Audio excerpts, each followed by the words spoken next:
tú puedes hacer la prueba y si llegas a un porcentaje que está en el plan de trabajo, que creo que es 50%, de nota antes del examen final, entonces ya estarías aprobado. No necesitas dar el examen final. Lo que, lo que voy a hacer yo es ponerte una calificación en el examen final de 100 puntos por haberte eximido. Esas son las condiciones. Eso va a estar en el plan de trabajo. No he podido hacerlo ayer porque estaba con bastante trabajo, así que este fin de semana o en el transcurso de la semana me voy a abocar a ponerlo ya a disposición de ustedes en el Dropbox para que ustedes puedan leerlo. Y el plan de trabajo que estoy compartiendo es, ahí está todo lo que les he explicado en la clase anterior respecto a cómo se deben eximir, qué días tenemos los exámenes, las visitas, a la obra, trabajos de campo y todo ello. Entonces ahí lo van a encontrar. No sé si quedó claro esto. Sí, ingeniero, muchas gracias. Ok. ¿Alguien más? Ingeniero, una duda. Dime. Sobre el Dropbox, ¿no lo habilita o ya está habilitado? Porque yo ya Eh, tengo, está mi cuenta institucional. Eso, ya, por favor. los que tienen, los repitentes están, no necesitan nada, usted pueden ingresar, no hay problema. Los alumnos nuevos van a recibir un mensaje a su cuenta institucional y ahí les va a llegar un enlace para que ustedes puedan ingresar. Estén pendientes en esta semana y eso, les va a llegar un enlace que les va a permitir ingresar al Dropbox. ¿Ya? Listo, ingeniero, muchas gracias por la información. Ya. Por si acaso, como les había, como sale en el Classroom, en la programación de actividades, hoy decía que comenzamos con la clase número 1 y ahí se especifica qué tema vamos a tomar en cuenta, vamos a llevar, a qué hora comienza la clase y además dice que la sala se va a abrir a las 7. Entonces, justamente para estas preguntas o para las preguntas de la clase anterior, voy a estar en ese horario, ¿no? De 7 a 7:30, o para cualquier otra consulta, ¿no? O sea, alguien quiere saber algo más de lo que estamos viendo, o alguien tiene alguna experiencia, podemos estar comentando en ese horario. Así ganamos tiempo en ese horario y comenzamos la clase exactamente a las 7:30, como está planificado, y no perdemos tiempo. Bueno, así que los espero a los que puedan de 7 a 7:30 para todas las preguntas de todo tipo, administrativas, de clase, inclusive alguna inquietud que ustedes tengan por ahí. Bueno, al final de la clase vamos a ver sobre los representantes, los que me van a ayudar en este semestre a coordinar con los alumnos de la materia. Y como les he dicho, necesito 2 personas, 2 alumnos nuevos y 2 alumnos repitentes. Estos alumnos que se van a postular o van a manifestar su interés, por lo menos deberían asistir a todas las clases, ¿no? No vaya a ser de que yo se postule uno y nunca venga, ¿no? Y no sepa qué informar a sus compañeros de lo que está ocurriendo en la clase. Entonces, eso es lo más importante, que asistan a clases y eso, ¿no? Más responsabilidad ante todo. Bueno, muchachos, vamos a comenzar con la primera clase, que se llama secciones transversales, y vamos a ver algunos conceptos y algunos elementos que se deben construir en la... Ah, no, perdón, ¿tenían alguna otra consulta? No sé si yo ya estoy corriendo. Creo que no, ¿no? Como les dije, es suficiente que me digan, no, está todo claro a alguien, y yo continúo. No, ingeniero. Ya, Todo vale. está claro. Ok.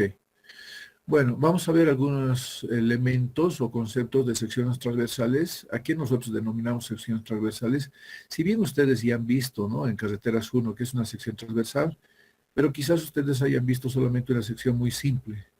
Pero la sección transversal no es solamente esa sección simple. La sección transversal es algo más que se debe representar y que se debe mostrar en todos los planos, ¿no? Y en esas secciones transversales prácticamente están todos los elementos que se construyen en una carretera. Elementos complementarios, ¿no? O sea, la carretera no solamente es el eje de la vía o el ancho de la calzada por donde circulan los vehículos, sino tienen otros elementos complementarios que sí o sí se debe tomar en cuenta para el diseño de una carretera. Bueno, entonces, dicho eso, la clase o la materia nos vamos a basar en estos documentos. Estos documentos son, ¿qué les digo?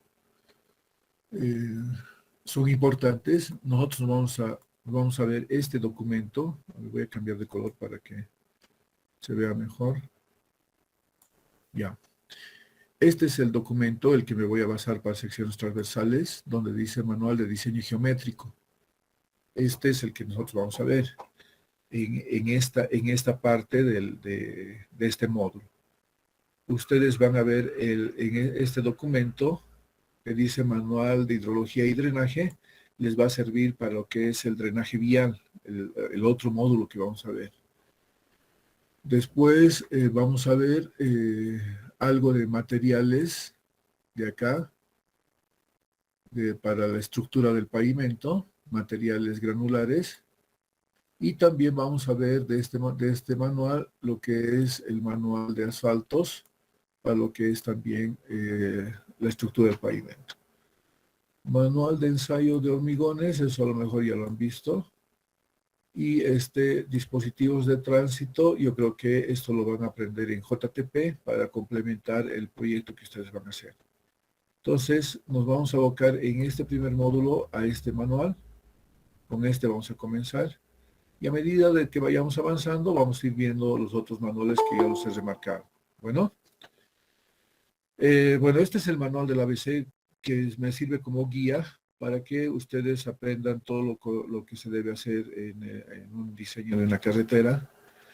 ¿Y por qué lo estoy utilizando? Porque yo creo que la mayoría de ustedes, cuando salga de la universidad, esté ya titulado, probablemente lo contraten para ir a trabajar en la ABC o no necesariamente en la ABC, ¿no? Podría ser una empresa contratista o consultora que está haciendo un trabajo para la ABC.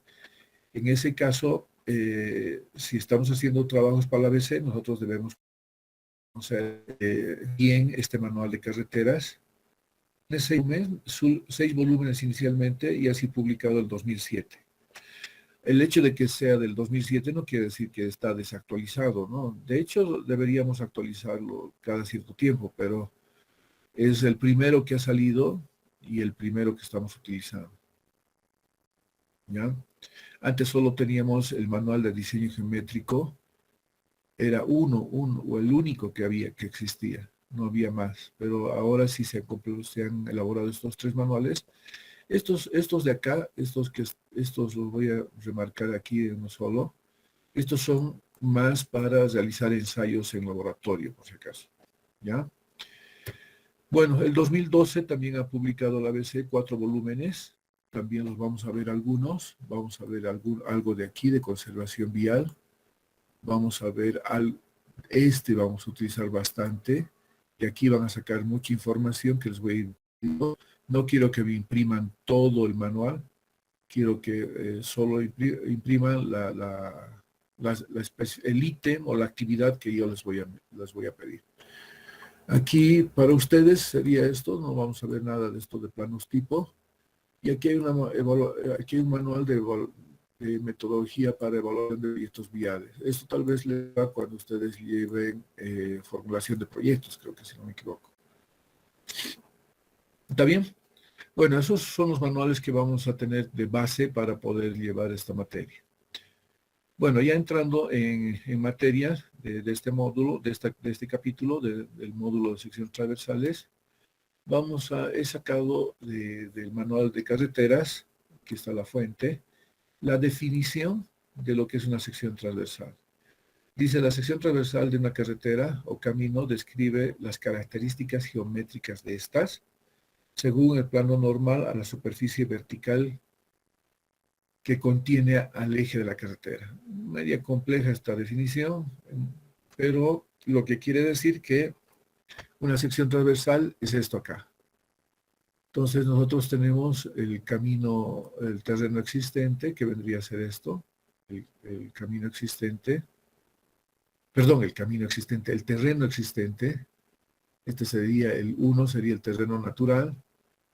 Pero si yo voy a emplazar un eje, va a ser este mi eje, va a ser ese mi eje, y con base al emplazamiento del eje yo voy a definir si en este lugar voy a hacer, se me va a conformar áreas de corte, como lo que estamos viendo aquí, el 4 es corte, aquí dice área de corte, el 5 es área de terraplén, tenemos área de terraplén en 5, tenemos algunos puntos, por ejemplo, el punto 8 dice acá, son los lugares donde coincide el terreno natural con la sección que estoy planteando. Aquí también podría estar el punto 8, aquí coincide el terreno natural con la sección que estoy proponiendo, y aquí también coincide el terreno natural con la sección que estoy proponiendo. Entonces, al generar áreas de corte y áreas de terraplén, nosotros vamos a generar también, en caso de yo generar un área de relleno, voy a generar mi área, mi talud de terraplén. Si aquí voy a hacer un corte, tengo un área de corte, obviamente que también voy a generar, donde está el número 7, vendría a ser mi área de corte. ¿Está bien?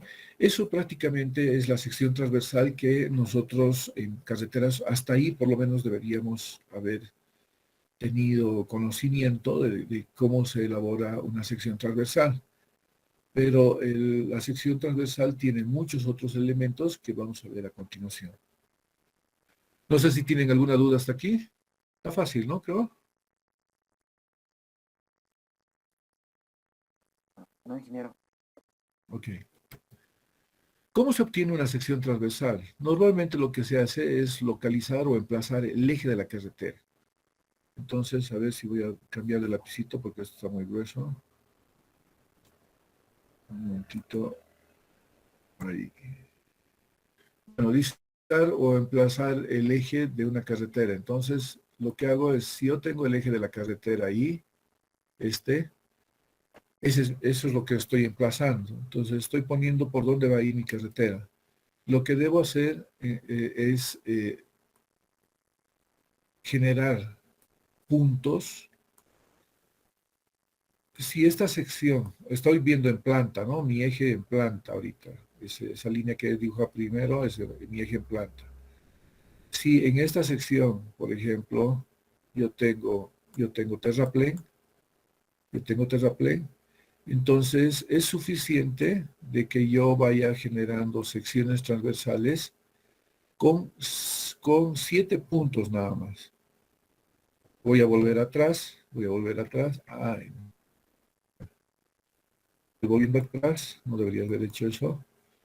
Pero los 7 puntos, si fuera una sección en terraplén, voy a marcar así, sería 1, no existe esta construcción, ¿no? Solamente existe el terreno natural, entonces voy a generar el primer punto ahí, el segundo por acá, a la altura de donde termina la calzada o la plataforma, aquí donde estoy marcando con X, así lo marcaré, ahí genero un punto, aquí genero 2 puntos, termina la plataforma, aquí voy a generar otro punto, aquí termina la plataforma, ¿cierto? 3 puntos, a la altura de la cuneta 4 puntos, a la altura de aquí de la cuneta 5 puntos, un puntito aquí alejado 6 y otro punto alejado. Entonces, ahí es donde yo voy a ubicar mi prisma para poder hacer mi levantamiento topográfico, ¿no? Y mis secciones transversales. Entonces, aquí estaría mi prisma, apoyo sobre el terreno natural siempre, ahí, aquí en el eje, en el terreno natural sería aquí abajo, aquí y aquí. Entonces, en esto es de que si yo tengo terraplén, voy a generar los 7 puntos. Pero cuando tengo a media ladera, como era el caso anterior, dependiendo la topografía, puedo hasta generar 12 puntos. ¿Ya? 7 puntos es cuando yo tengo terraplén como mínimo, no es como algo obligatorio. Puedo generar un punto más, digamos, no hay una restricción. Entonces, viendo ya en planta, entonces este sería el primer punto en el eje, el segundo al final de la plataforma, el tercero también aquí, cuarto en la cuneta, quinto en otra cuneta, sexto un poquito alejado de la plataforma y séptimo aquí. Con 7 puntos genero una sección transversal. Pero ya si fuera este terreno una ladera, o media ladera, obviamente que aquí voy a tener 12 puntos, ¿no? 12 puntos. Con 12 puntos sí voy a poder hacer una buena representación del terreno. Entonces, de esa manera que nosotros normalmente emplazamos el eje y cómo debemos ubicar las secciones transversales. Normalmente, voy a tener que dibujar nuevamente, suponiendo que este es el eje. Dice, estas secciones en tangente, en general, están separadas cada 20. O sea, una sección aquí, otra sección aquí y otra. Entonces, entre esta sección y esta otra sección, están aquí a 20 metros. ¿Ya? 20 metros. Pero en terrenos llanos, normalmente a veces se puede hacer entre, aquí saco una y aquí saco la otra. Puede estar entre 40 a 50 metros. ¿Por qué entre 40 y 50? En terrenos llanos, un terreno ondulado, normalmente las curvas, podemos verlas así, las curvas de nivel, digamos. En cambio, en terrenos llanos, una curva de nivel por aquí y la siguiente recién está apareciendo por acá. ¿Por qué? Porque es demasiado plano, ¿no? El terreno, entonces es bien difícil encontrar una curva a 20 metros, ¿no? Por eso es que tenemos entre 40 a 50 metros. Ahora, si nosotros estamos atravesando una zona donde tengo una curva, por ejemplo aquí, este sería mi tangente y comienzo con una curva, ¿ya? Entonces, en tangente he venido cada 20, pero ya ingresando a curva puedo hacer cada 10, porque es importante emplazar la curva y esta sección transversal va a estar equidistante a 10 metros, entre una sección y la otra. ¿Está claro?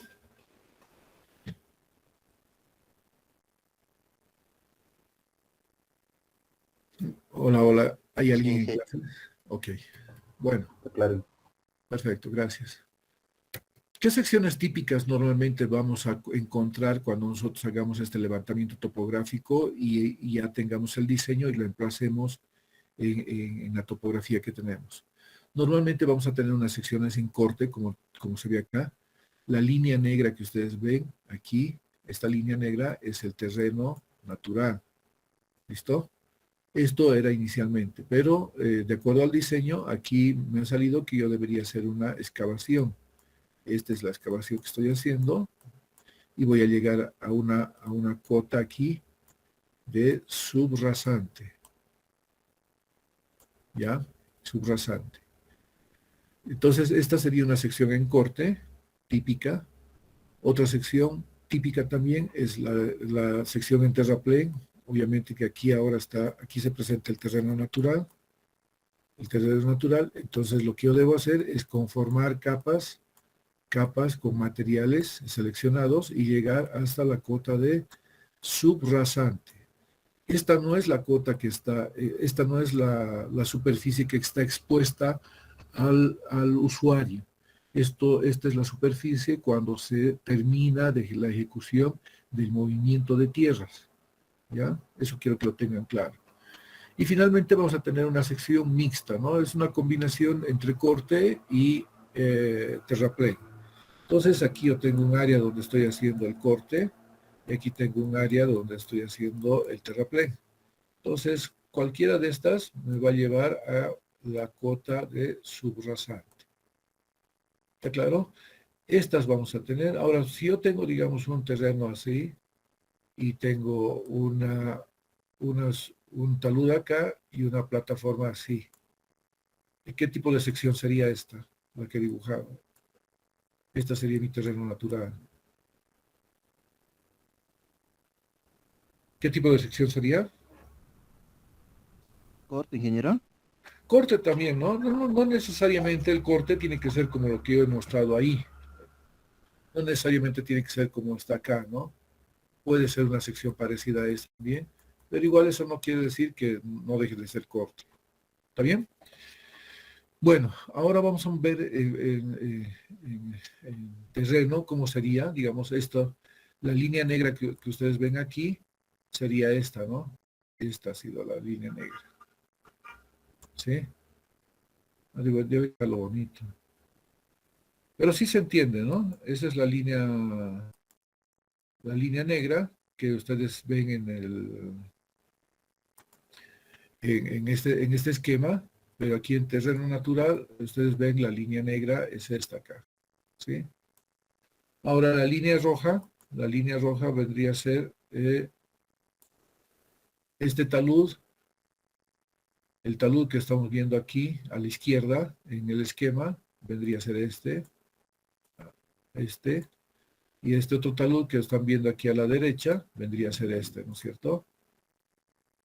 Ahora hemos llegado a esta cota, así habiendo hecho el movimiento de tierras, hemos llegado a esta cota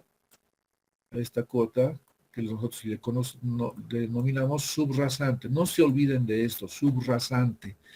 Después de haber terminado el movimiento de tierras, vamos a llegar a esta superficie. Entonces, esta es la subrasante. Todo lo que hemos hecho aquí, haciendo la excavación en este corte, en esta sección en corte, es tipo de tierras. Esta superficie no es la que está expuesta directamente al usuario. Vamos a ver por qué. Está claro esto, ¿no? ¿Cómo es esta sección en corte? Aquí tenemos una sección en terraplén, un esquema. La línea negra vendría a ser lo que está aquí con otro color, medio un marrón oscuro. Aquí tenemos un marrón también oscuro, que vendría a ser este talud de terraplén.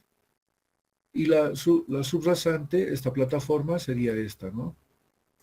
Entonces lo que hemos hecho es del terreno natural que se encuentra aquí, este sería el terreno natural, lo que hemos hecho es ir poniendo capas hasta llegar a esta cota de subrasante.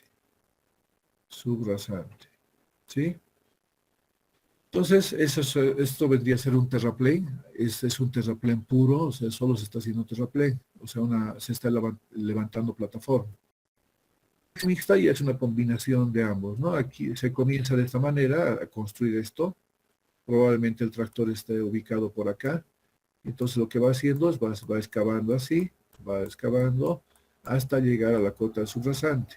Este material normalmente lo utilizamos, cuando es bueno lo volvemos a utilizar en la conformación del terraplén. ¿Está bien? ¿Hasta ahí alguna duda? ¿O todo está bien?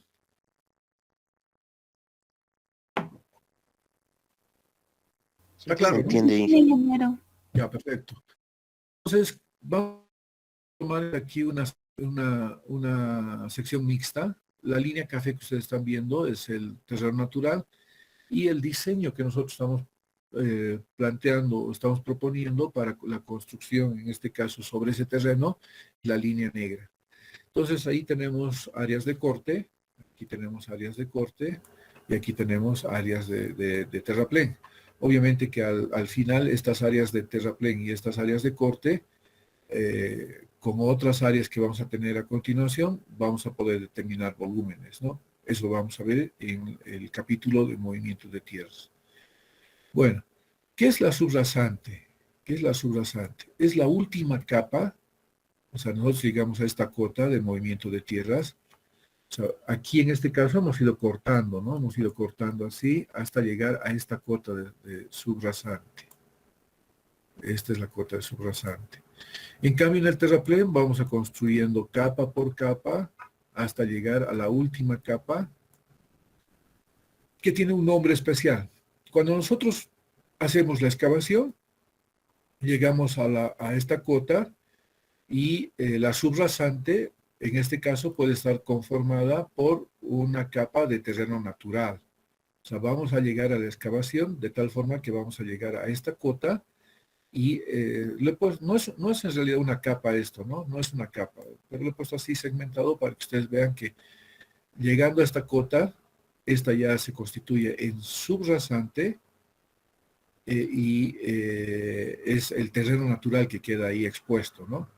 En cambio, cuando yo hago un terraplén, voy haciendo la conformación de capa por capa y llego a la capa de coronación de terraplén. Y esta última capa se constituye en subrasante. ¿Ya? Entonces, en otras palabras, la subrasante es esta última capa.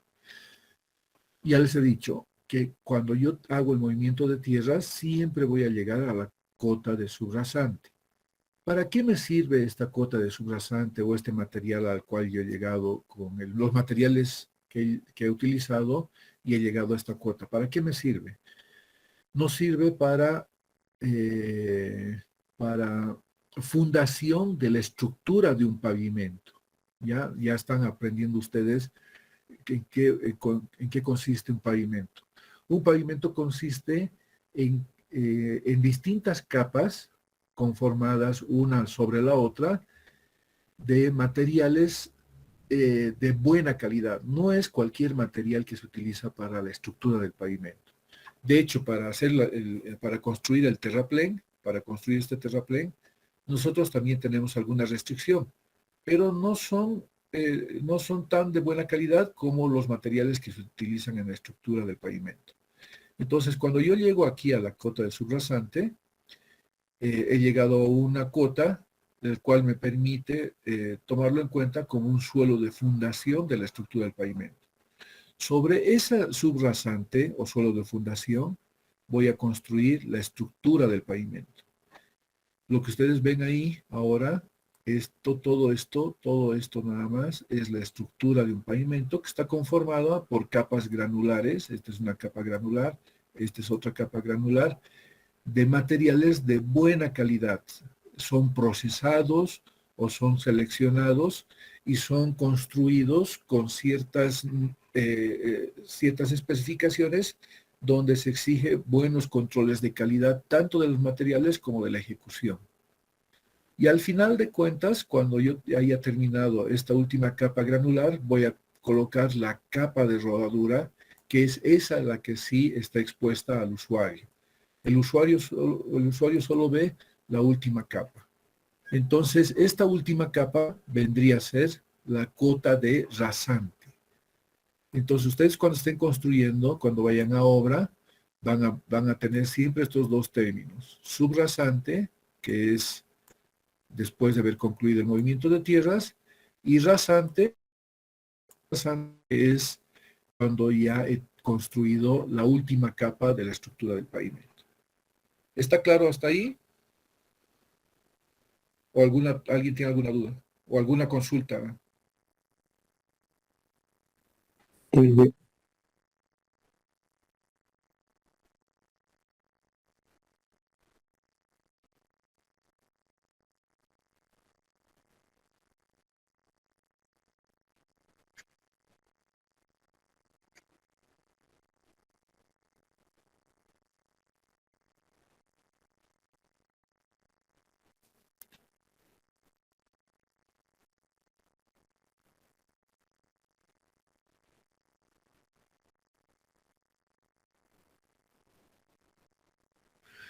Lamentablemente en nuestro medio, no solamente en La Paz, en muchos otros municipios, dicen que tiene pavimento.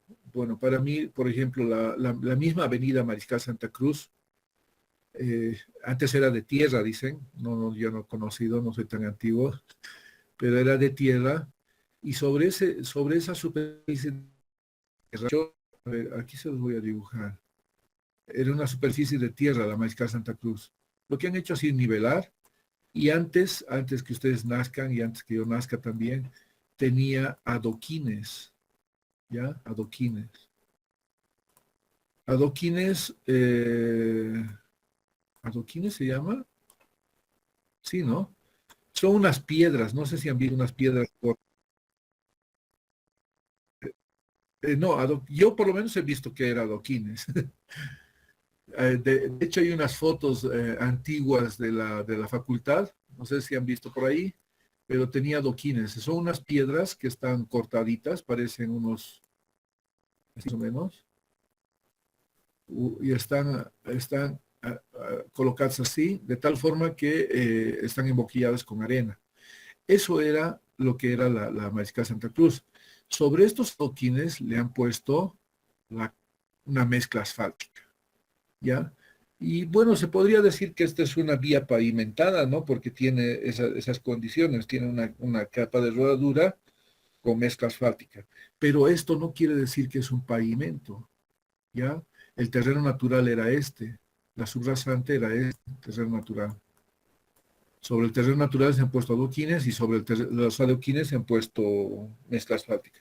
En otros lugares, sobre el terreno natural, han puesto lo que es empedrado, ¿no? Había calles empedradas, no sé, inclusive algunos de ustedes pueden ver cuando ya se hace en bache, era empedrado y sobre eso le han puesto la capa de rodadura. Esto no es pavimento, esto no es pavimento. Pavimentos se diseña, ustedes van a aprender a diseñar. Diseñar es dimensionar los espesores con los materiales que uno va a utilizar.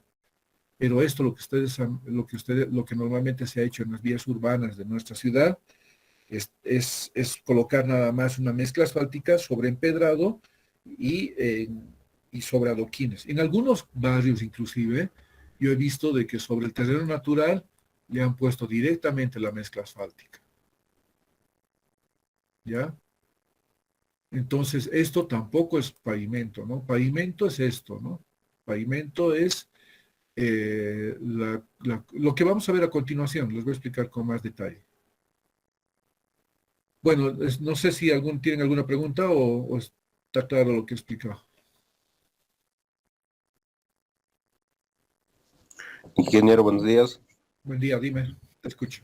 Eh, yo también vi en algunos lo que usted comenta que hicieron el pavimento encima de adoquines o rocas. ¿Y eso sería correcto, ingeniero? No, pues Ya. no es correcto. Por eso está mal nuestras calles, ¿no? Por eso tenemos tanto bache, tanta deformación. La deformación está atribuida al tipo de mezcla, ¿no? No necesariamente. Pero hay algunos lugares donde se está hundiendo y eso ya es otro problema, ¿no? Ya es de la subrasante, inclusive ya puede atribuirse inclusive a la parte de conexiones sanitarias, digamos, ¿no? Pero eso no es pavimento. Pavimento es lo que a continuación les voy a mostrar. Bueno, nosotros tenemos dos tipos de pavimento. Esto lo voy a mostrar de manera general, pero cuando entremos en el módulo de pavimentos, ahí vamos a ver específicamente con más detalle en qué consiste un pavimento. Tenemos un pavimento rígido y un pavimento flexible. Primero vamos a hablar sobre el pavimento rígido. Un pavimento rígido está conformado por dos capas. Esta aquí sería la cota de subrasante, o sea, puede ser, ya hemos visto en la sección transversales, ¿no? Puede ser conformada como, como terraplén, o sea, como la última capa de terraplén, o puede ser también producto de un corte, ¿no? Entonces esto era un corte, hemos llegado a esta cota y aquí tenemos el terraplén. Entonces hemos hecho este corte, ¿no? Hemos hecho este corte. Solamente era una sección en corte. Entonces, este vendría a ser la subrasante conformada ¿por qué? Por un terreno natural. Este es el terreno natural. Ahí nadie está haciendo ninguna otra intervención, solamente el terreno natural. Solo nos hemos quedado en la cota de subrasante y por eso hemos apoyado la estructura de un pavimento. Entonces ahí tenemos una capa de subrasante que nos sirve, vayan anotando, esto lo voy a ir repitiendo permanentemente y a veces muchos lo olvidan. Por ejemplo, normalmente si tengo una sección en corte, los equipos que hacen el corte nos dejan superficies irregulares. Si yo voy a poner directamente directamente sobre esta superficie, voy a generar algunos desperfectos en la parte inferior, lo cual me va de pronto generar algunos agrietamientos en la losa de hormigón. Entonces se coloca una capa de transición que se llama capa subbase, la cual nos permite de alguna manera homogenizar esta irregularidad de producto del corte, porque los equipos que hacen excavación no son pues de trabajo fino, digamos, no nos van a dejar una superficie como una superficie lisa como un vidrio, digamos, ¿no? Nos van a dejar algo así irregular con algunas piedritas sobresalidas, unos huequitos por ahí. Entonces, yo no puedo poner el hormigón sobre esta superficie. Lo que normalmente hago es poner esta capa de transición que tiene por objetivo de homogenizar la superficie y nivelar la superficie. Nivelar. Una vez vaciar el hormigón. Este es un hormigón simple, por si acaso. No es hormigón armado, no tiene ningún acero estructural. Si bien algunos han debido ver algunas barras colocadas acá, estas tienen otro objetivo, son barras de transferencia de carga o son barras de sujeción o amarre se llaman, dependiendo de la ubicación. Pero eso vamos a ver con detalle en el módulo de pavimentos.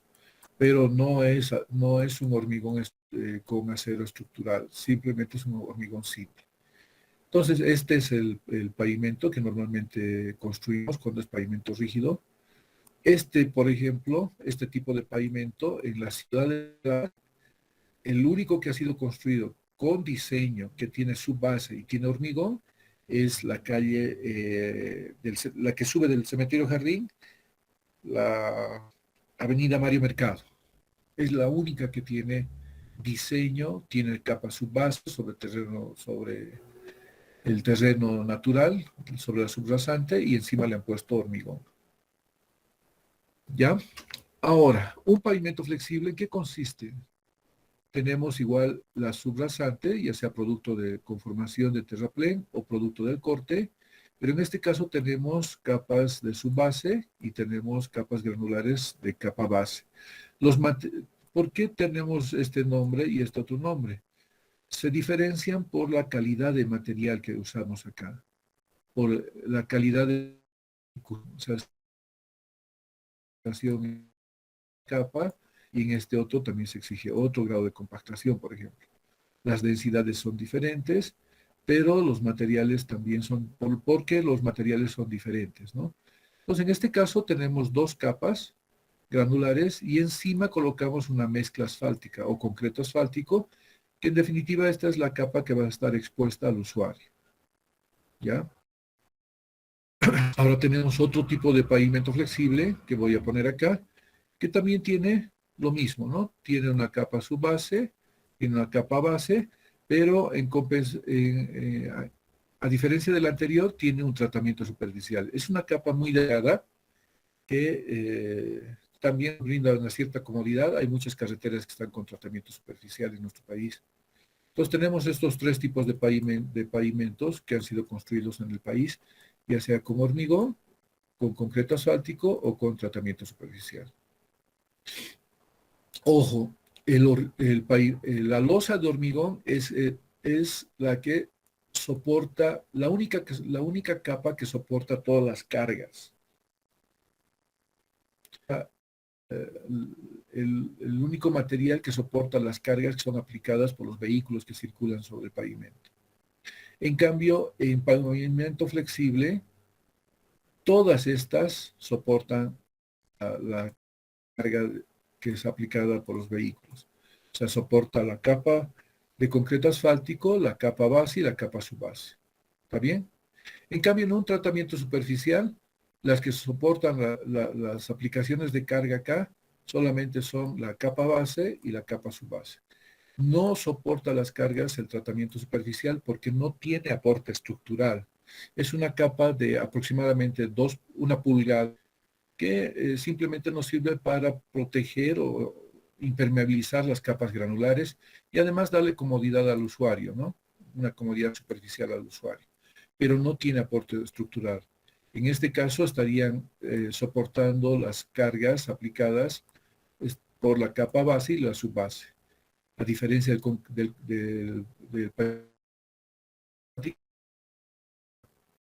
las cargas, el concreto asfáltico, la capa base y base. ¿Ya? ¿Está claro hasta ahí? ¿Alguna consulta? Inge, en el pavimento rígido, el aporte estructural su base. No, la capa superficial no aporta nada. Ah, El ejemplo que les doy, prácticamente la capa subbase es como un encofrado. Cuando tú estás construyendo una losa en un edificio, lo que haces es poner, digamos, un encofrado, haces el vaciado y lo que haces es retirar al final el encofrado de abajo, pero la losa está siendo sola, las cargas que están siendo aplicadas sobre esta losa. Lo mismo pasa en el pavimento de hormigón. En el pavimento de hormigón, las cargas están siendo aplicadas acá y lo está soportando. Esto, bueno, tiene un ligero aporte aquí. Vamos a ver más desplazamientos en el módulo de pavimentos. ¿Cómo son los desplazamientos? Una losa de hormigón y Pero les voy a adelantar. Por ejemplo, yo aplico la carga acá, el desplazamiento es mínimo. Pero aplico la carga en sí se estoy exagerando, ¿no? Pero sí se va a ver una deformación recuperable, ¿no? Y estas deformaciones recuperables acumuladas, al final de cuentas, también generan aguallamientos en el pavimento, ¿no? Pero, como les digo, en el pavimento rígido es mínimo aquí, pero en el flexible ya es más notorio, ¿no? Porque todas las capas aquí trabajan. En otras palabras, esta subbase que se coloca en el hormigón sería un lado perdido, digamos, ¿no? No lo podemos recuperar. ¿Otra consulta o pasamos?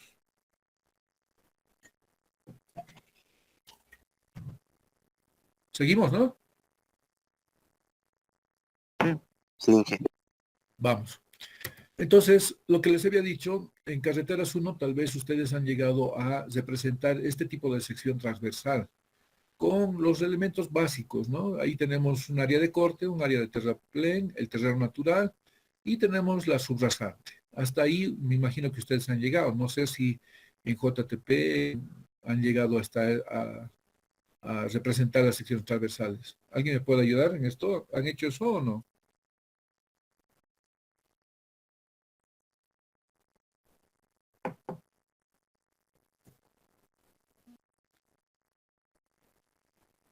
He preguntado, ¿han llegado a hacer la representación de secciones transversales del proyecto de JTP? ¿El eje seleccionado o no? ¿No? Uy. Bueno, eso es lo que deberían haber aprendido en Carreteras 1, ¿no? Representar mínimamente la sección transversal que ha dado lugar una vez que ustedes han elegido el eje, ¿no? Bueno, en realidad una sección mixta se representa así, pero cuando nosotros estamos haciendo ya los planos de construcción, con todos los elementos que vamos a aprender en este módulo que se llama sección transversal, lo vamos a representar de esta manera. Entonces aquí tenemos, por ejemplo, si ustedes ven, este vendría a ser el terreno natural, fíjense el terreno natural trabajando por acá. Entonces tenemos una sección mixta, ¿no? Aquí tenemos un talud de corte y aquí tenemos un talud de terraplén. Entonces, en esta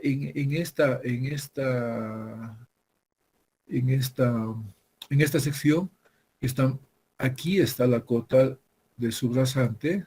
No sé si se logra ver muy bien, pero hasta puedo ampliarlo inclusive, creo. Ah, sí.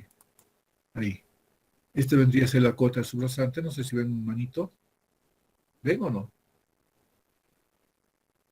Sí. Bueno, ahí está, esta línea negra que ustedes están viendo sería la cota subrasante.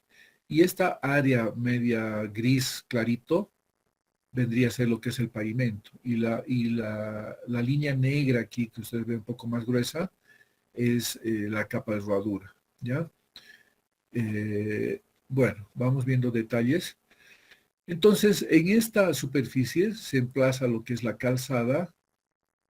Por favor, quiero que estos términos están aprendiendo ahora, los vayan acumulando permanentemente, porque ya a futuro ya no voy a estar explicando qué es calzada, qué es plataforma, qué es subrasante y todas esas cosas, porque ya lo estoy explicando ahora, ¿no? Entonces ya lo voy a dar por entendido que ustedes ya lo saben.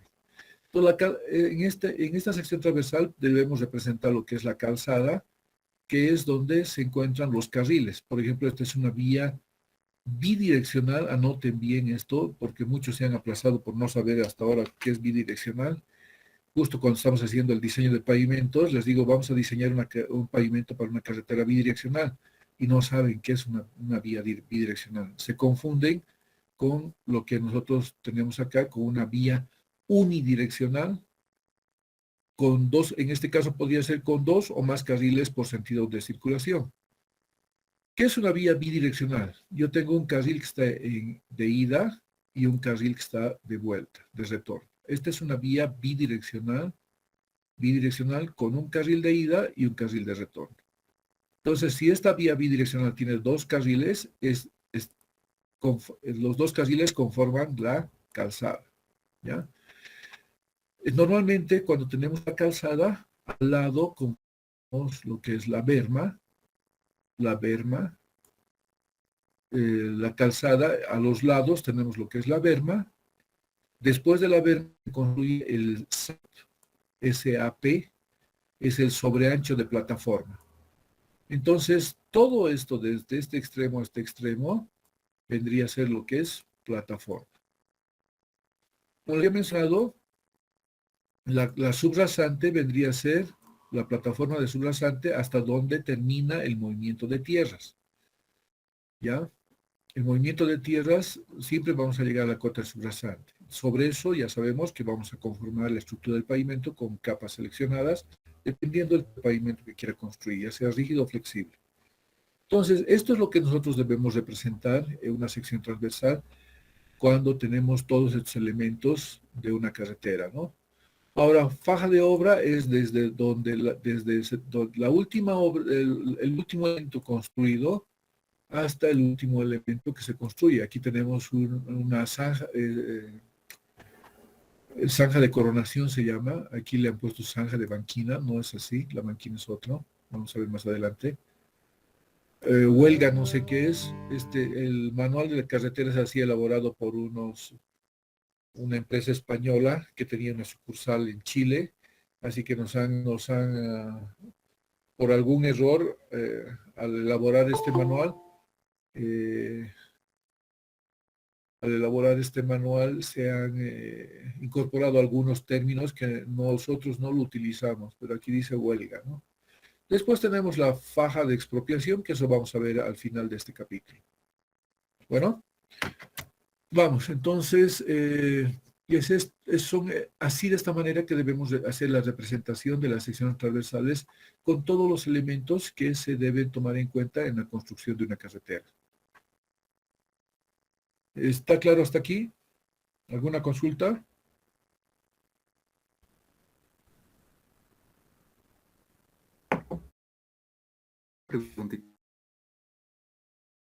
En teoría bueno, el año pasado, bueno, el anterior semestre, en teoría nos indicaba un poco que el SAP se hace en corte, no, en terraplén, y en corte no se lo hace, ¿no? No. Y cuando es el mixto, no, en los dos, El ancho de plataforma se debe colocar en ambos lugares. En este caso tenemos una sección mixta y aquí tenemos un SAP en el lado del talud de corte y tenemos un SAP del lado del talud de terraplén. Que en el SAP, y eso ya les voy a explicar más adelante, en el SAP se emplazan todos los otros elementos. Por ejemplo, a ver, lo voy a graficar acá. En el SAP se emplaza, aquí, se emplaza, por ejemplo, lo voy a hacer grande ya, una señal vertical, por ejemplo. Aquí también en el SAP se coloca la señal vertical, se puede poner una señal vertical. En el SAP también se colocan lo que son las barreras metálicas. Es el único lugar donde se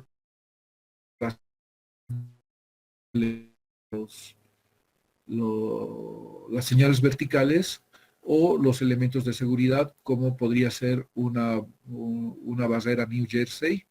New Jersey es la que tenemos en la ex autopista, ¿no? La que está en el centro. Pero también se puede colocar a los lados, ¿no? Entonces, el único lugar donde barrera o un elemento New Jersey o los elementos verticales. Eso de que solamente se coloca en un lado o en el otro, no sé. Yo por lo general veo que se construye sí o sí este sobreancho de plataforma. Hacer que sea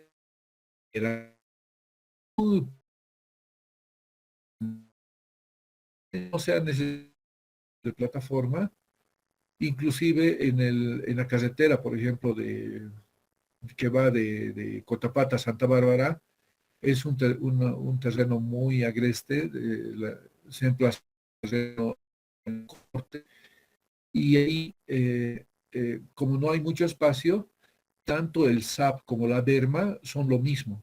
O sea, ahí se ha fusionado los dos porque no había espacio. Vamos a ver cómo se eligen los anchos de berma y cómo se eligen los sobreanchos de plataforma. Pero, como les digo, en ese lugar, si yo tuviera que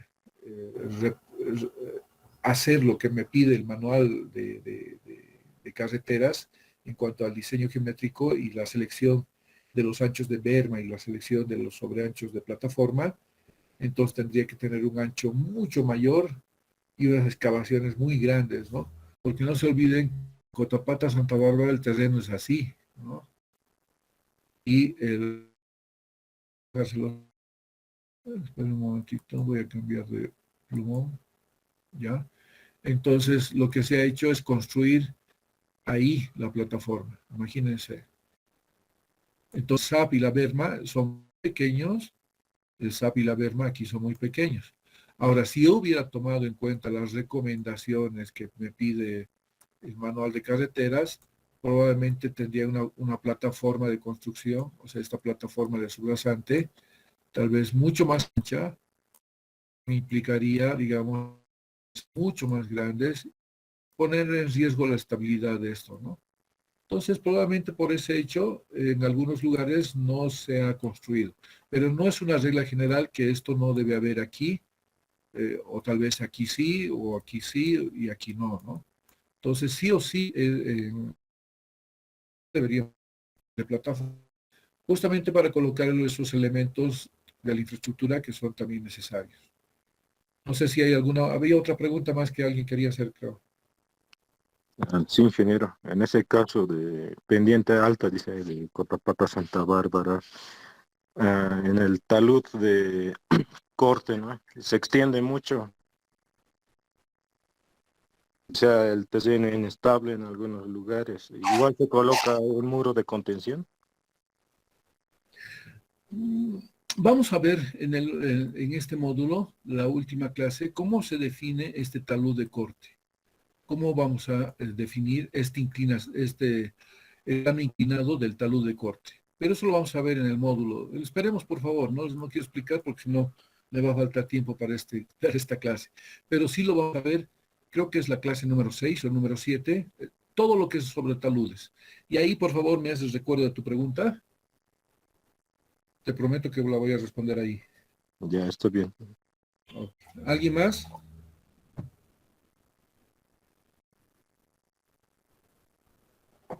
Nadie, ¿no?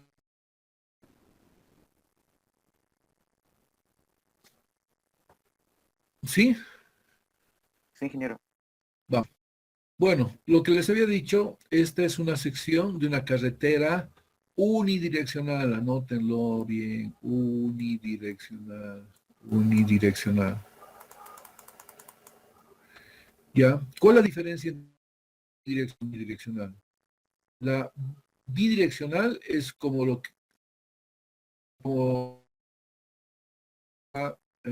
yungas, digamos. Esa es una carretera bidireccional. Esta es una bidireccional. Bidireccional. ¿Ya? Donde tenemos un carril de ida y un carril de retorno.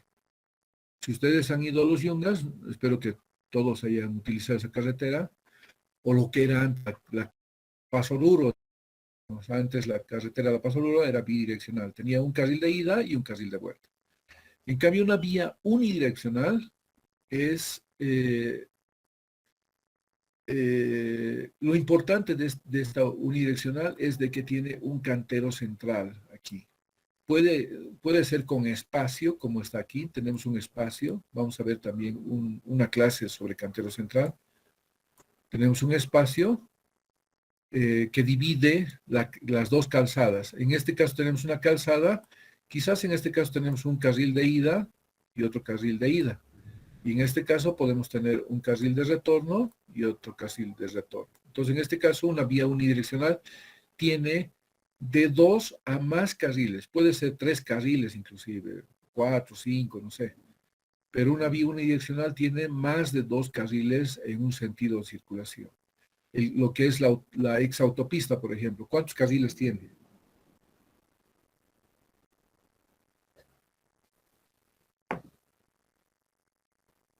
¿Hay alguien en clases? 3 carriles por sentido. 3 carriles por sentido, ¿no? Si alguien ha ido a Oruro, ¿cuántos carriles por sentido hay? 2, ingeniero. 2, ¿no es cierto? Entonces, ¿esa sería una vía bidireccional o unidireccional? Unidireccional. Siempre va a ir complementado la unidireccional, ¿no? Se dice unidireccional con 2 carriles por sentido de circulación, unidireccional con 3 carriles por sentido de circulación, o unidireccional con 4 carriles. Siempre va con su complemento. ¿Está bien? Siempre hay que aclarar cuántos carriles tiene por sentido de circulación, pero normalmente una unidireccional tiene más de 2 carriles por sentido, ¿ya?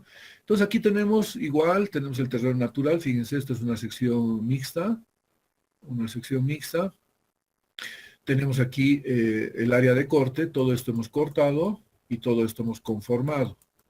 Y si ustedes ven aquí hay unos dientecitos, esto se llama escalonamiento. Normalmente no se sigue el mismo plano, porque si nosotros vaciamos el material aquí con este plano inclinado, lo que estamos generando es un plano de falla al no tener un apoyo, ¿no? Lo que normalmente se hace es generar estos escalonamientos. Esto también vamos a ver en movimiento de tierras. Se genera estos escalonamientos para ir vaciando las capas acá, de tal forma que están trabadas, ¿no? Entonces ya no va a haber ese plano de falla. Entonces esta es la forma de construir un terraplén en una sección mixta, hacer escalonamientos. ¿Ya? Entonces eso es lo que hay que representar. También hay que representar, aquí tenemos el cantero central, a diferencia del otro. En este caso tenemos bermas internas y bermas externas, por si acaso. Pero eso lo vamos a ver también en el capítulo de bermas. Tenemos sobreancho de plataforma, aquí también tenemos el sobreancho de plataforma, lo he pintado sin querer. Entonces, al haber hecho los cortes, tenemos taludes de corte por este lado, y aquí tenemos una plataforma, a eso nosotros llamamos banquina. Banquina, ¿ya? Banquina. Esta plataforma pequeñita la llamamos banquina. ¿Ya? Después, ¿qué tenemos? Tenemos la sección de cuneta, aquí, cuneta dice. Y aquí tenemos zanja de coronación. Podemos tener también aquí una cuneta de banquina. Podemos generar, dependiendo. O sea, todo esto se hace con un trabajo multidisciplinario. O sea, yo no puedo definir este plano inclinado si no es con la participación del ingeniero civil especializado en geotecnia, por ejemplo. Ahora, yo no puedo definir si va a haber una cuneta aquí o una cuneta de banquina, una zanja de coronación o una cuneta de banquina, si no es la participación del ingeniero civil que ha sido especializado en hidrología. Entonces, por si acaso, en carreteras participan varias especialidades, excepto los ingenieros sanitarios, creo. Hay ingenieros civiles especializados en estructuras, en vías, en geotecnia, en hidrología. Tenemos ingenieros especialistas en movimiento de tierras. Imagínense, ingeniero especialista en movimiento de tierras. Ingenierista en todos ellos son ingenieros. El campo laboral o la especialización para trabajar en carreteras es muy amplio. Yo me he especializado solamente en ¿no? ¿no?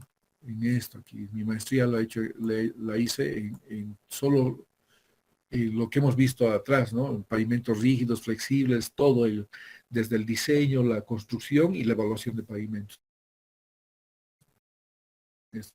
Entonces, esa es la diferencia entre lo que es una vía bidireccional y unidireccional.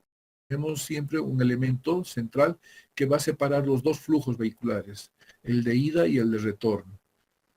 Cuando hay espacio, normalmente a veces se colocan elementos como el que tenemos en la ex autopista. Tenemos una viga New Jersey, así de hormigón, que esa es la que nos separa los dos carriles, ¿no? Cuando no hay espacio. En el manual vamos a ver que sí nos recomienda algunos espacios que deberíamos tomar en cuenta si es que tuviéramos mucho espacio para esto, ¿no? En la ex autopista no tenemos ese espacio, por eso no es New Jersey. Bueno, ¿está claro?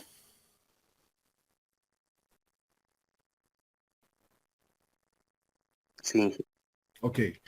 Bueno, aquí no hemos representado muchos elementos de drenaje. ¿Alguien me está escribiendo, creo, o está queriendo entrar? Si me están escribiendo y si alguien lee, por favor, algún mensaje.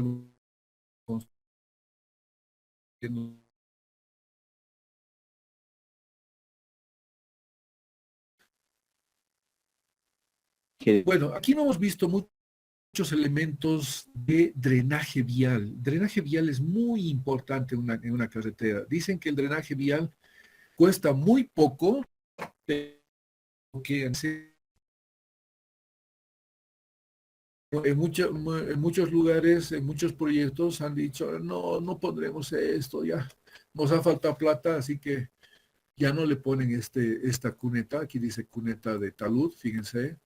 A veces dicen, no, ¿para qué le vamos a hacer esto? Hay algunos que dicen, no, nadie va a ver, ¿no? ¿Para qué? Y aquí está la banquina y a veces dicen, ¿le ponemos cuneta de banquina? No, tampoco dice. Pero estos elementos que han sido omitidos por falta de recursos, nosotros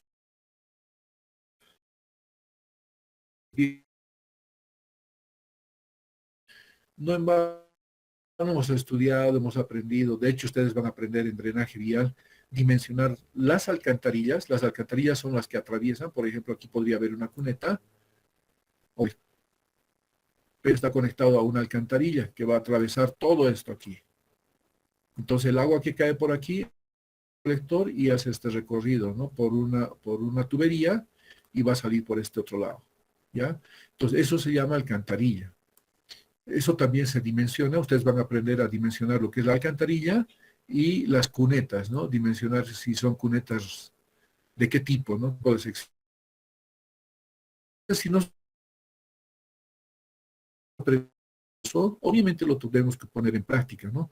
Pero en el momento de poner en práctica, estamos construyendo, muchas veces falta recursos, o sea, se ha agotado porque hemos dado prioridad a otro elemento que es mucho más importante, y al final hemos dejado de lado, digamos, ya no le pongamos esa cuneta de banquina, esa zanja de coronación también, ya no, ¿para qué? Entonces, lo dejamos así, y resulta que todo era colapso de corte o el calud de terraplén, solamente por no haber hecho eso. Y además, como les digo, el costo de las obras de drenaje vial no deben superar ni el 5% del costo, ¿ya? Pero son los elementos más importantes. Aquí les voy a poner el drenaje vial. ¿Qué pasa cuando no hay un buen drenaje vial? Tenemos una carretera y a veces tenemos este tipo de problemas, ¿no? Obviamente que todo esto, todo el drenaje vial, se tiene que hacer un estudio muy profundo donde se toma en cuenta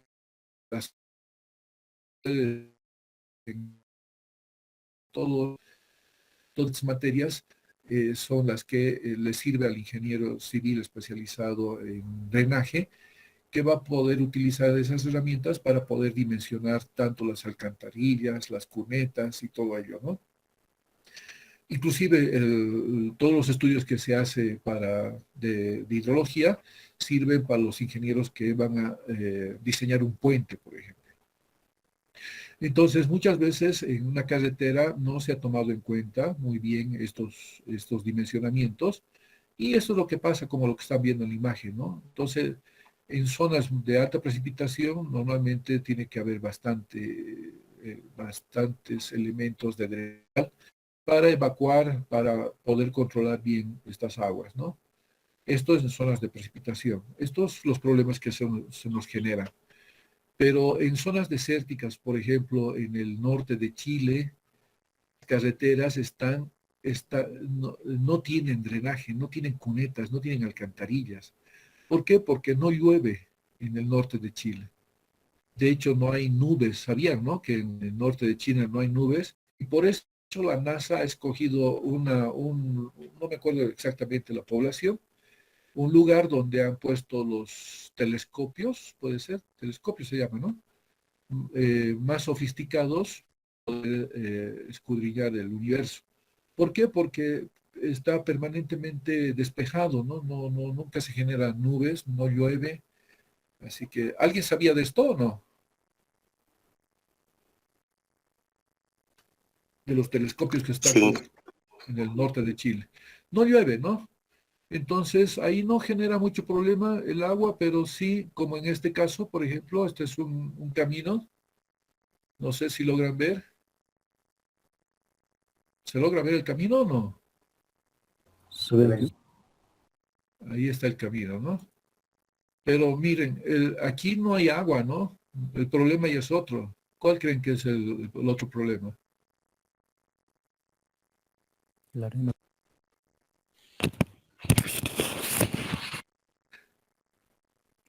polvo, la arena ahí. El viento, ¿no? Las tormentas de viento hacen de que se remueva la arena y genera también problemas, ¿no? Pero ya este es otro, ¿no? No porque sea seco tampoco vamos a tener una carretera impecable, ¿no? A veces también generan este tipo de problemas. ¿Qué tipos de drenaje vial nosotros debemos considerar? Son dos tipos de drenaje, el longitudinal y el transversal. Y normalmente el longitudinal es el que está paralelo al eje, ¿no? El que está paralelo al eje podemos tomar en cuenta cunetas, subdrenes, zanjas de coronación y cunetas de banquina. Esos son los elementos que normalmente nosotros debemos considerar conjuntamente, o sea, coordinando con el ingeniero de drenaje. Él nos va a decir, en este lugar ustedes deben colocar cunetas, en este lugar subdrenes, en este lugar zanjas de coronación y las cunetas de banquina también en este otro lugar. Entonces, estos son elementos que son coordinados con estos ingenieros especialistas en hidrología y que se encargan del drenaje vial en carreteras, del diseño del drenaje vial. También el transversal son las alcantarillas, ¿no? Son las que se colocan transversal al camino, ¿no? Como lo que había dibujado. Atraviesan por debajo de la subrasante, o nunca está en sustitución de la estructura del pavimento, ¿no? Siempre está a nivel de la subrasante, del terreno natural. Bueno, en cuanto a, vamos a ver ahora uno a uno, drenaje longitudinal primero, tenemos aquí las cunetas. Podemos tener de este tipo de carreteras con no revestidas, ¿ya? No revestidas. Esto lo van a aprender ustedes a diseñar. O sea, en función a las precipitaciones, al caudal que se genere, al arrastre, a la pendiente y todo ello, muchas veces no es necesario construir cunetas, es necesario más bien construir cunetas de este tipo, cunetas no revestidas. Simplemente poner una especie de zanjita que el agua va a circular tranquilamente por ahí. Pero también existen cunetas revestidas, como la que están viendo ustedes ahí, ¿ya? Entonces, dependiendo de la información que ustedes tengan de precipitación, ustedes van a poder elegir y vamos a poder ver ¿Es necesario una cuneta, lo que han visto aquí, no revestida, o es necesario hacer un revestimiento a la cuneta? Este es un tipo de sección. También podemos tener este otro tipo de sección. Una sección así, que también en este caso es requerido que sea revestida, ¿ya? Cuando digo revestida, es simplemente con una mampostería de hormigón, o tal vez pueden ser unas placas, no sé si logran ver aquí hay una junta, se colocan unas placas intercaladas, una aquí, otra aquí, así se construyen, intercaladas. Esto se va, el quedado aquí se vacía en sitio, ¿no? Entonces lo mismo se hace aquí en este lugar. Lo mismo aquí puede ser prefabricadas o pueden ser construidas en sitio. Debajo de estas cunetas normalmente se colocan los sudrenes. Estos, ¿no? Y nadie ve, ¿no? Yo como usuario veo solamente la cuneta. Pero ¿cómo distingo de que hay o no hay un sudren? Este es un cajón colector, siempre al final de una conversión. El agua caiga acá. No sé si logran ver, pero aquí está saliendo el tubo de la alcantarilla.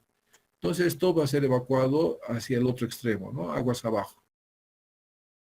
De cuneta. Normalmente en una caja colectora vamos a encontrar un orificio acá. Un orificio. Eso quiere decir que debajo de esto hay un subdren. ¿Está bien?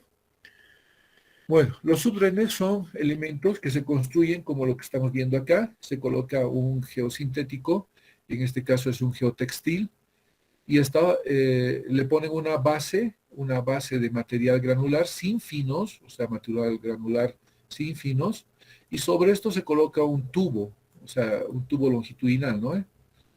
Y después un tubo perforado y nuevamente se coloca este material granular y al final se envuelve con este geotextil y se cubre. Una vez que se cubre, nadie ve esto, se rellena de tierra y encima podemos colocar una cuneta, ya sea revestida o no. Esta es una imagen de plena construcción.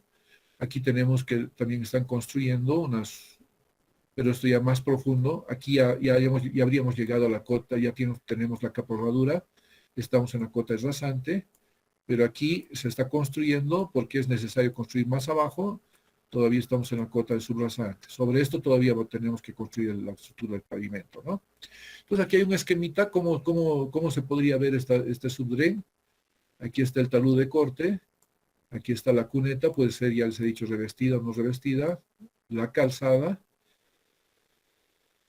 y debajo de esta línea es el geotextil, aquí está traslapado, este es el material granular que se tiene, y este es el tubo perforado, ¿no? Aquí dice tubo perforado. No sé si logran ver, yo lo estoy tapando, creo. Dice tubo perforado, aquí dice geotextil con gravilla, y aquí esta es la tierra, ¿no? Con la cual se tapa el geotextil. Encima de eso se va a construir la cuneta. Ese es un subdrain, ¿está bien? Bueno, vamos a pasar ahora a ver las alcantarillas. Las alcantarillas las podemos construir con distintos tipos de materiales, dependiendo del lugar, el lugar donde se construya. Podemos construir en el oriente, no se recomienda mucho el material metálico del tubo por la oxidación, ¿ya? Y con base a eso, inclusive por el arrastre de material también, algunos deben ser construidos con tubos de hormigón, otros con otro tipo de material, pero está en función del material de arrastre, de la pendiente y dónde estoy construyendo, ¿no? Si estoy construyendo un lugar seco o un lugar con bastante humedad. Entonces, un drenaje vial transversal, tenemos la alcantarilla, puede ser de hormigón, se puede construir en sitio, o se puede prefabricar, ¿no? Y se va armando elemento con elemento. Esto lo que ustedes están viendo acá es un muro cabezal, se llama, muro cabezal, y esta partecita aquí específicamente se llama aleros, aleros,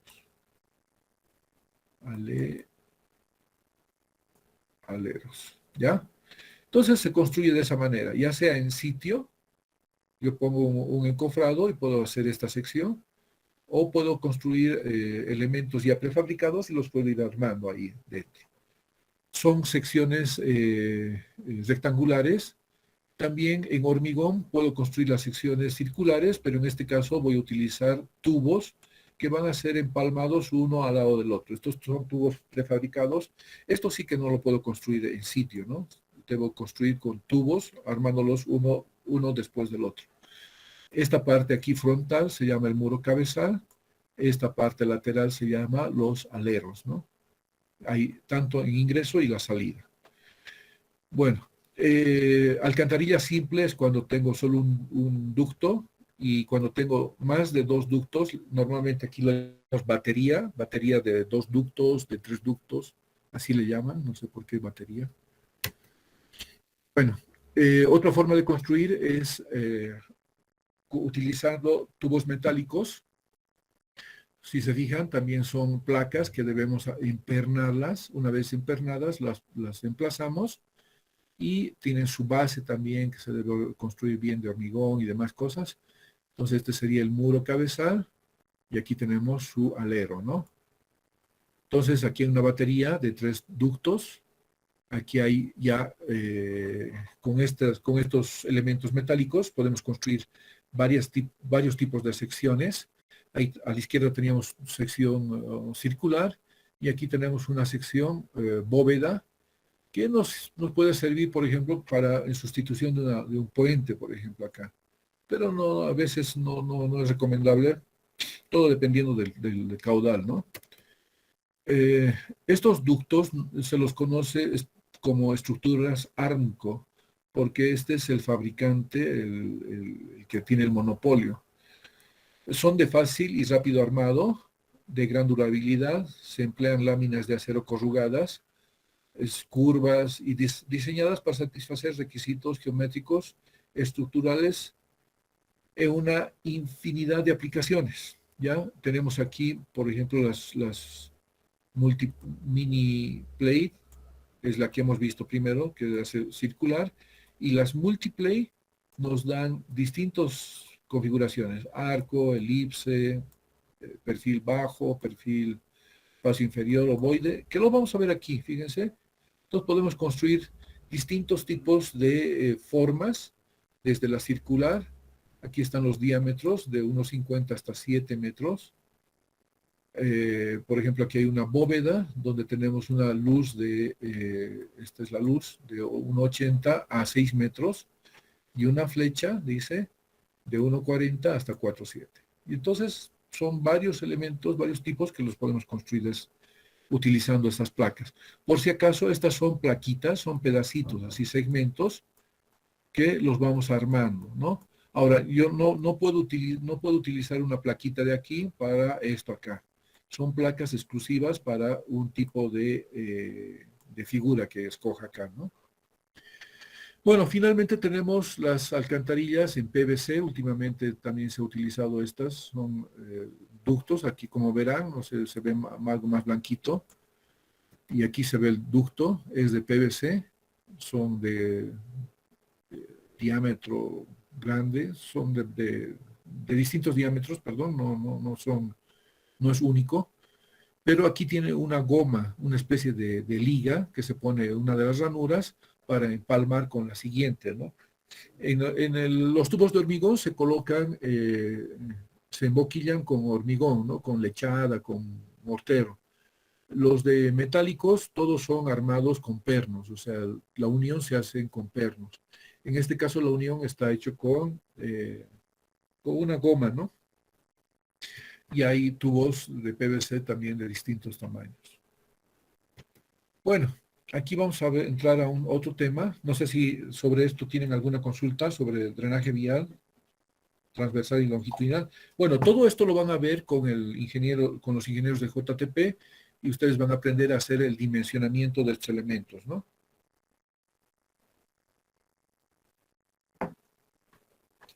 ¿Sigo? ¿Alguna consulta? ¿Sigo, no? Sí. Ya, vamos. Sí, Habíamos visto de que en esta sección transversal se coloca faja de expropiación. Nosotros esa faja de expropiación lo conocemos como el derecho de vía. ¿Qué es el derecho de vía? De acuerdo a estos decretos, este es el decreto de creación del SNC institucionalizado, SNC, y este es el decreto de la creación de la ABC, ahora se llama ABC, la entidad que administra las carreteras de la red vial fundamental. Entonces, en estos dos decretos define el derecho de vía como la franja de terreno de 50 metros a cada lado del eje. Esta es la figura. Si yo tengo el eje aquí en el centro, este es mi eje, entonces yo mido 50 metros, esto, y 50 metros al otro lado, toda esta faja desde aquí hasta acá es lo que es el derecho de vía, ¿ya? ¿Qué es el derecho de vía? Nada más que es un terreno de propiedad del Estado y es administrado por la ABC. Normalmente cuando construimos ponemos estos avisos en las carreteras. Vamos a ampliarlo un poco. Dice, se prohíbe construcciones de publicidad, cultivos dentro del derecho de vía. Respete los 50 metros a cada lado del eje de la carretera. En estos 50 metros, como es propiedad del Estado, no pueden ser construidos ningún elemento ajeno a la carretera. El decreto supremo dice aquí, 2534 del derecho de vía, establece que son del Estado, como les había dicho, los terrenos ocupados por las carreteras en general, en particular de la red vial fundamental, construyendo 50 metros a cada lado del eje de la carretera. Faja total, 100 metros, a partir del eje, ¿no? Entonces, ese es el derecho de vía. Les había dicho que el derecho de vía, aquí está, en el artículo 10 de los decretos que les he mencionado, se habla de la zona de afectación. Y aquí está clarito, expresamente dice, consiste en la franja de terreno a cada lado de la vía, incluida la berma, no sé por qué la berma nada más la han incluido, hay tantos elementos que están dentro del derecho de vía, de 50 metros, medida, dice, en forma horizontal y perpendicularmente al eje. Si yo tengo una ladera así, digamos, este sería mi eje, si este sería mi eje, ¿por qué hay esta aclaración medida en horizontal? Porque si yo puedo medir, yo tendría que medir así, 50 metros, no hacia abajo. Está mal. Entonces dice medido en sentido horizontal, 50 metros. Porque aquí estaría midiendo menos, ¿no es cierto? En la diagonal. Por eso va a esta particularidad.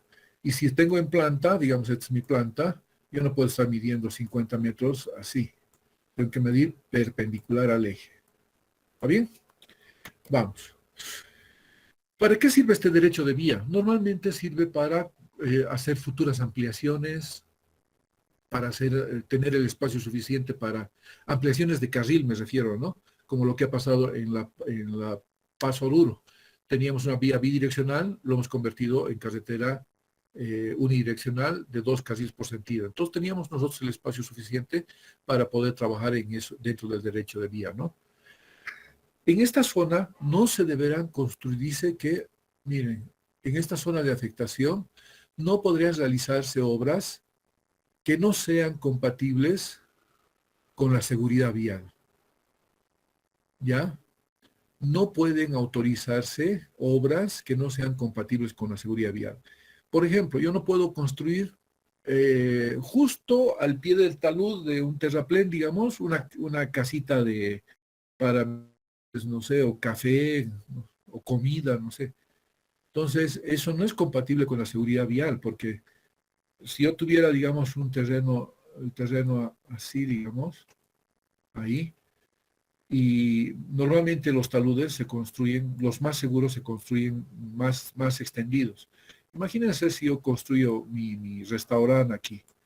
Si yo estoy construyendo esto para que sea seguro con esta pendiente y no con esta otra, esta casa ya no es seguro. Porque, digamos, estoy corriendo por acá, se me pincha la llanta a la gran velocidad, no puedo controlar el vehículo y por lo general me voy por este lado, ¿no? Caigo por aquí, pero si me encuentro con alguna construcción que no es compatible con la seguridad vial, entonces ahí tendría problemas. Por eso que dice, no se realizarán obras compatibles con la seguridad vial. ¿Ya?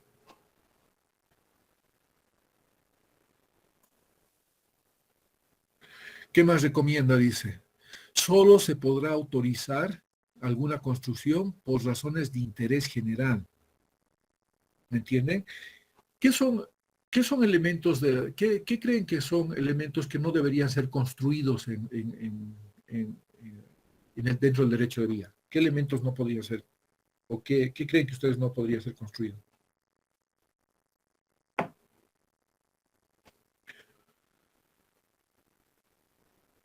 O si quieren les pregunto al revés. ¿Cuáles creen que son los elementos, a ver, dígame, elementos que pueden ser autorizados por razones por razones de interés general? ¿Gasolinerías, ingeniero? Una gasolinería, por ejemplo, es de interés general, ¿no? Eso sí está autorizado y eso se construye dentro del derecho de vía. Solo los accesos, ¿no? No exactamente la cabina o el dispensador de gasolina, ¿no? Que esté junto. Lo que sí se autoriza son sus accesos. Entonces, por lo tanto, sí se autoriza eso. ¿Qué otros elementos?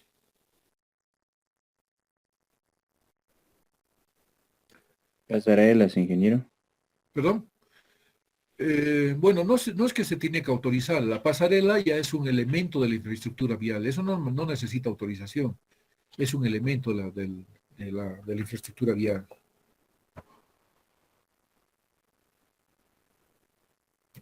Bueno, en caso de... Peaje. ¿Perdón? Peaje. Peaje también es un elemento no es un elemento ajeno. Los elementos ajenos podrían ser, por ejemplo, lo que son los ductos de fibra óptica, los postes de energía eléctrica, los postes esos grandes, ¿no? De alta tensión. Podría ser también los gasoductos, son interés general. Por lo tanto, sí se autoriza, sí se puede autorizar, siempre que sean compatibles con la seguridad vial. O sea, lo que debemos hacer es de que estén bien colocados, bien ubicados, que no obstruya, digamos, que no sea un elemento que sea peligroso para el usuario, ¿no? O sea, yo no construyo y le digo, ya instala nomás aquí tu poste de electricidad de alta tensión. Yo no puedo decir que ponga ahí, ¿no? Entonces esto ya no es compatible con la seguridad vial, ya no es compatible con la seguridad vial. Entonces lo que tengo que hacer es de interés. Puedo hacer el derecho de vía termina aquí, yo le podría autorizar que ponga por este lado, digamos, ¿no? Ahí sí podría ser compatible. Entonces está alejado de cualquier riesgo que pueda ocasionar al usuario. Y es un elemento de la infraestructura, es un elemento ajeno, ¿no? Como la fibra óptica, el gasoducto, que ponen inclusive agua potable, hacen atravesar por la carretera. Entonces esos son elementos que no son elementos de la infraestructura vial. Los elementos que son de la infraestructura vial, por ejemplo, es lo que ustedes han dicho, un peaje, la pasarela, autorización. Bueno, si no tiene autorización, aquí dice que le concede al ABC que proceda a la demolición de estas obras y desocupación. Bueno, tenemos casitas por acá, fíjense, casitas. Lo que hacemos normalmente dentro de los estudios de evaluación de impacto ambiental es la reubicación de esta casa. Supongamos que este es su terreno del señor y justo ha construido aquí. Todo lo que vamos a hacer, le vamos a expropiar todo esto, se le paga y no se le paga por la casa, pero sí se le compensa construyendo su casa igual o mejor que la que tenía antes, ¿ya? Lo mismo aquí, ¿no? Su terreno, digamos, no sé. Entonces esto será construido por acá y este otro también por acá. Pero entonces vamos a tener libre esto acá, ¿no? Entonces ahí tenemos para poder construir una ampliación, como lo que hemos hecho, ¿no? Antes era bidireccional la carretera La Paz Oruro. Ese derecho de vía que hemos tenido aquí nos ha permitido emplazar la otra vía, ¿no?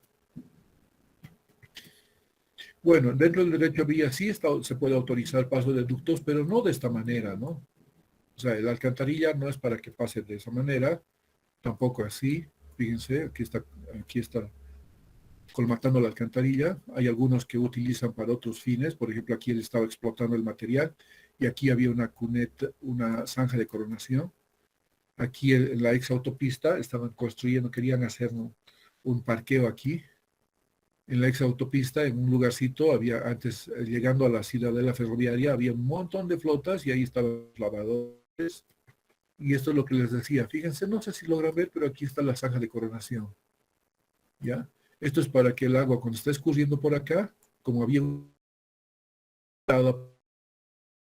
y sea evacuada hacia las alcantarillas. Pero la persona que estaba ha entrado por aquí y estaba haciendo un movimiento de tierras, poniendo en riesgo todo el talud, ¿no?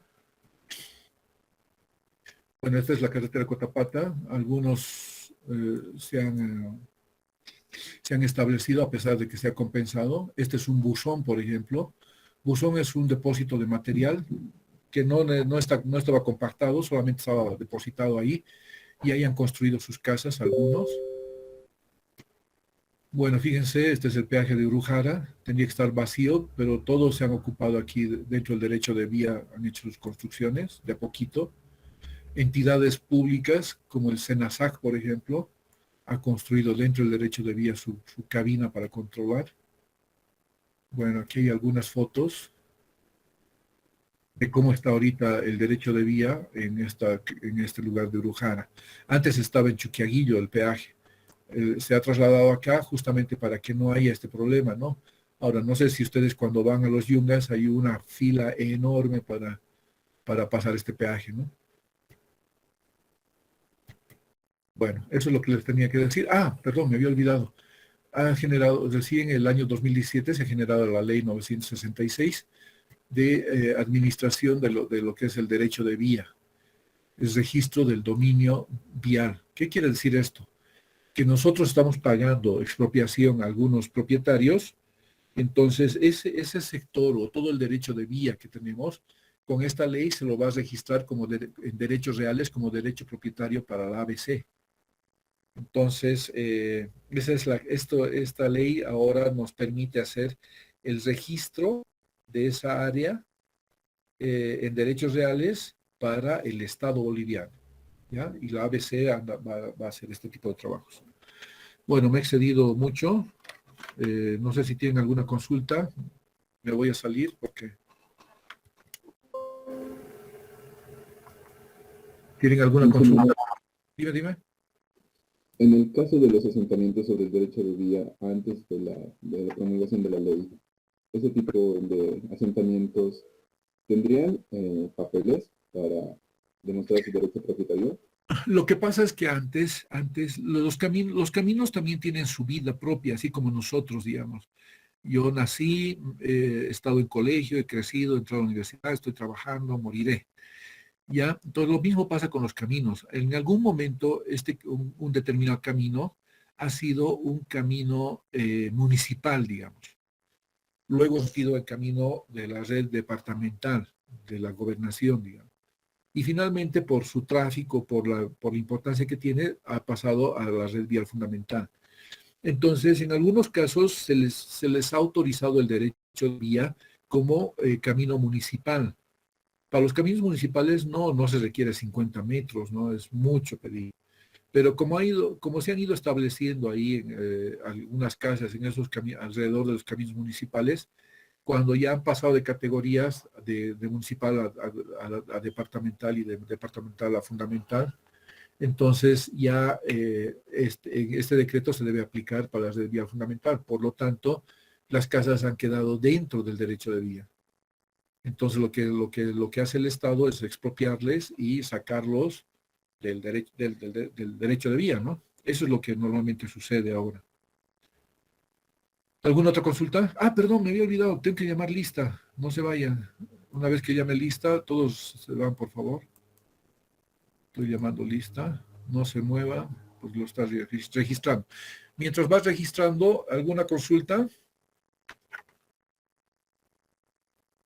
No sé si he respondido tu pregunta. Sí, ingeniero, les he entendido, gracias.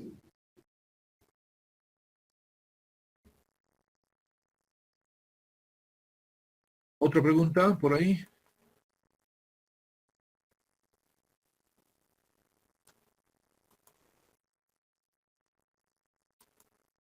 Listo, muchachos, ya los he registrado. Creo que ya no hay más preguntas. Nos vamos a retirar.